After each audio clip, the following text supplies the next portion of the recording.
కనుక భయపడకుడి. ఇక భయపడాల్సిన అవసరం లేదు. ఎక్కడ ఏది తేడా వచ్చినా సరే, రాజకీయ నాయకులు చెప్తారు మన పార్టీ వచ్చిందిరా, ఏంటంటే హాస్పిటల్ జాయిన్ చేసి నీ ఫోన్ చేస్తాడే చేర్చుకున్నాడు, ఎంఆర్ఓ ఆఫీస్ పని కావాలి, రిజిస్టర్ ఆఫీసులో పని కావాలి, ఆఫీసులో పని కావాలి, ఏందంట అధికారం మంది పోరా, ఓ ఏందా ఏడన్నా ఏంది ఆవిడొస్తే చేయట్లేదంట, ఓ మళ్ళీ ఫోన్ చెప్పా పో చేస్తాడు, పో అన్నా చేస్తాడా, అధికారం మంది పోరా. ఇట్లాంటి బిల్డప్లు ఉంటాయి కదా, ఏంది అడుగుతున్నారు, ఉంటే ఉండవా? ఈ అంతవరకు నెరవేరితే తర్వాత సంగతి, కానీ ఆయన అయితే నిజంగా సర్వాధికారి. అందుకే 365 రోజులు అన్నట్టు అంతకంటే ఎక్కువసార్లు చెప్పాడు లేఖనంలో, భయపడకుడి. మీరు ఇంకనూ భయపడుచున్నారా? మీరు ఎందుకు భయపడుచున్నారు? మీరు ఇంకనూ నమ్మిక లేక ఉన్నారా అన్నాడు శిష్యుల్ని. పడవ మీదకి తుఫాను వచ్చినప్పుడు, ప్రభువా మేము నశించిపోతున్నాం, అయిపోతున్నాం, నీకు చింత లేదంటే ఏంది అయిపోయేది? నేను లేనా? కళ్ళ ముందు నేను కనపడుతున్నా కూడా మీరు ఇంకా నమ్మకం ఎందుకు భయపడుతున్నారు అన్నాడు. అంటే ప్రభా మరి తుఫాను అంతున్న పడవని మరి ఏందా బాదా, నేను లేనా నమ్మకం లేదా? ఇప్పుడు చూశారు కదా, నేను శాసిస్తే ప్రకృతిలో పడుతుంది. చూడండి, గనుక ఈ శరీరం ఆయన నిర్మించిందే ప్రకృతిలో నుంచి. ఇందలి పరిస్థితులన్నీ ఆయన కంట్రోల్లో ఉంటాయి. మన కంట్రోల్ దాటినా యేసయ్య కంట్రోల్ దాటం. Don't worry. నూతన సంవత్సర శుభారంభంలో మొదటి బుధవారం రోజున దేవుడు మనకిస్తున్న మాట, పరలోకమందును భూమి మీదను పాతాళమందును మరణ విషయంలో కూడా నాకు సర్వాధికారం ఇవ్వబడింది కనుక భయపడుకో. అది ఏదైనా కావచ్చు. నా మీద విశ్వాసం ఉంచి నా వైపు చూడు, నాకు ప్రార్థన చేయి, నా నామములు విజ్ఞాపన చేయి, దేనిని గూర్చి చింతింపకుడి. కానీ ఏమన్నాడు? మీ సమస్త విషయములను కృతజ్ఞతాపూర్వకముగా దేవునికి విన్నవించుచు, మీ చింత ఆయన మీద వేసేసి ఆయనకు అప్పచెప్పేసి నువ్వు రిలాక్స్ అయిపో, దేవుని సమాధానం నీకు వచ్చింది అన్నాడు. మనం నిజంగా విశ్వసించినట్లయితే చింతను మనం వేయటం కాదు, ఆయన మీద వేసి నెమ్మది కలిగి ఉండాలి. అది రియల్ విశ్వాస యొక్క లక్షణం. చింతలన్నీ తలలోనే పెట్టుకొని గందరగోళం అయిపోయి ఏదేదో అయిపోతున్నామంటే అది నిజమైన విశ్వాస లక్షణం కాదు. నిజంగా దేవుని మీద ఆనుకున్నాడు, నిజంగా దేవుని మీద విశ్వసించిన వాడు టెన్షన్లో, కలవరంలో, భయంలో, ఆందోళన బతకడో. ఏమైనా కానీ ఆయన ఉన్నాళ్ళేబా. అసలు నాకు తెలిసి చదువుకున్న వాళ్ళకంటే చదువు లేని వాళ్ళు ఉంటారు, మోటోళ్ళు, అసలు వాళ్ళ దగ్గర మామూలు విశ్వాసం ఉండదు. నేను చాలాసార్లు చూశానండి.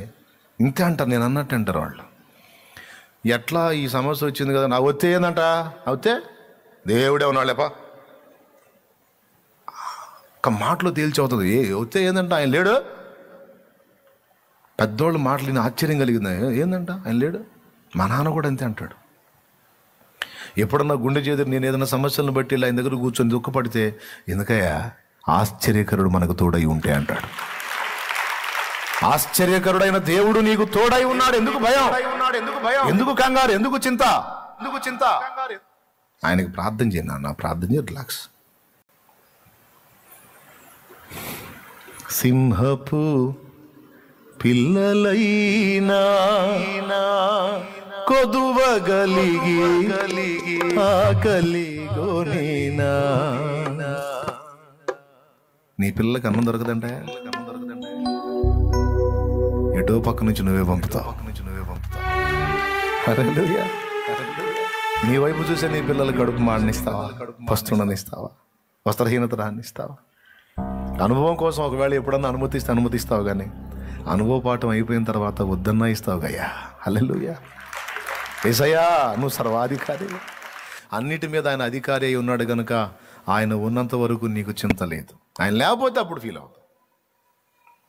ఆయన లేకపోతే అప్పుడు దిగులు వేసుకుంది, అబ్బా ఇప్పుడు దాకున్నాడు రా, పోయాడు రా, ఎట్లా చేద్దామని. పోయే ఛాన్స్ ఏమైనా ఉందా? పోతే మనం బాటే కానీ ఆయన బాడు. దేవునికి స్తోత్రం. పోతే మనం ఆయన దగ్గర పోవటం తప్ప ఆయన మాత్రం ఆయన నిరంతరము జీవించువాడు. ఇది తమ్ముడు, ఇది విశ్వసించగలిగితే ఇక కంగారు వద్దు, కలవరం వద్దు, భయం వద్దు, ఆందోళన వద్దు, అదేమైద్దో ఇదేమైద్దో అని జుట్టు బీక్కునే అవసరం లేదు. ఆ లైవ్లో ఉన్న వాళ్ళు కూడా చెబుతున్నారు, చాలామంది కనపడుతున్నారు, ఇప్పుడు కనపడుతున్నారులే. అది చూడండి, అందరికీ చెప్తున్నా, మీకు ఇక్కడ కూర్చున్న వాళ్ళకి అందరికీ ప్రేమతో చెప్తున్నా, ఈ నూతన సంవత్సర శుభారంభంలో దేవుని వాక్కులో నుంచి చెప్తున్నాను, ఆయన సర్వాధికారి. భూమి మీదను, పాతాళమందును, పరలోకమందును, మరణం మీదను, సమస్త పరిస్థితుల మీదను ఆయనకు అధికారం ఉంది. గనుక భయపడకో అనే మాట ఆయన చెప్తున్నాడు. ధైర్యం తెచ్చుకొని నిబ్బరం కలిగి దేవుని వైపు చూస్తూ ఏవైనా ఉంటే విజ్ఞాపనలు ఆయనకి సమర్పిస్తా, ఏదైనా బాధలుంటే ఆయన చెప్పుకుంటా ముందుకు సాగిపో. నీ ముందుకు దేవుడు తీసుకొచ్చిన పనిని చేసుకుంటా సాగిపో. భరోసా ఏంటంటే, నేను మీ కంటికి కనబడలేదని లేననుకోవద్దు, అదృశ్య రూపంగా ఉన్న సదాకాలం ఎనీ టైం నేను మీతోనే ఉన్నానన్నాడు. చూడండి, అక్కడ వచనం చూడండి. ఇదిగో నేను యుగ సమాప్తి వరకు సదాకాలం మీతో కూడా ఉంటాను అన్నాడా, ఉన్నానన్నాడా? ఉన్నానని వారితో చెప్పాను. అసలు అయిపోయింది. ఇక ఉంటాను కాదు, ఉన్నా, మీకు తోడై ఉన్నా, మీతోనే ఉన్నా, నీ వెన్నంటే ఉన్నా. నువ్వు లేడు అనుకున్న ఘట్టంలో కూడా నేను అక్కడే ఉన్నా.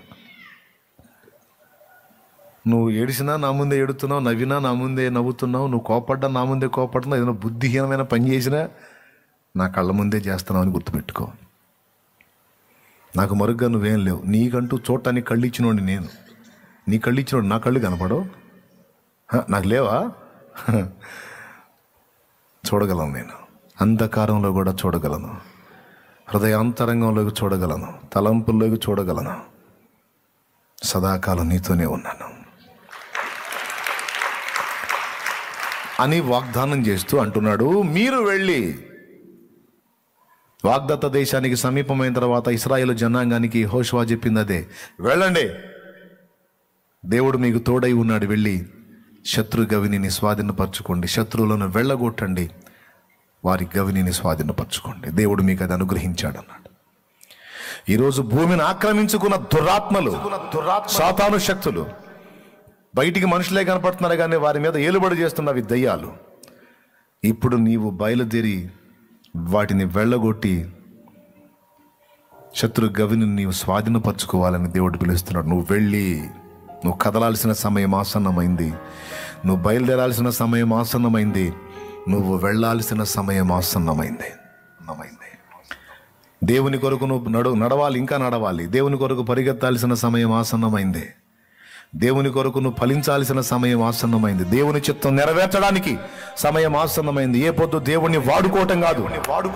కనీసం ఇక ఈ సంవత్సరాలైనా దేవుని కొరకు వాడబడిన సంవత్సరాలుగా నీ చరిత్రలో లిఖితమయ్యే రోజు రానే వచ్చింది. ఈరోజు దేవుని పిలుపది నీకు.